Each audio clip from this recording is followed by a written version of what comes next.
ওমরের আসমান ভেঙে যেন মাথায় পড়লো। হায়, মহিলা তো নবীর হাদিস অনেক জানে। কাজ শুরু হয়ে গেল।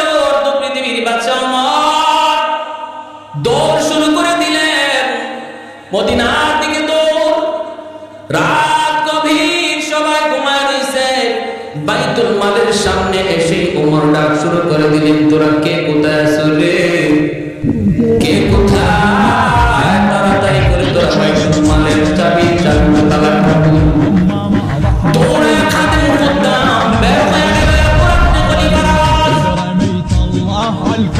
দৌড়ে বের হয়ে গেল। তিনি বলতেছেন, বাইতুল মালের তালা খুলো, তালা খুলো।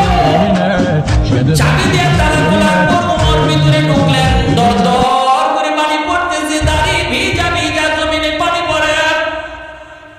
কর্মচারী সহ ম্যানেজার সবাই অবাক হয়ে বলতেছে, খলিফাতুল মুসলিমিন ঘটনা কি একটু বলেন। হযরত ওমর বলতেছেন, আমারে তোমরা কথা কয় না।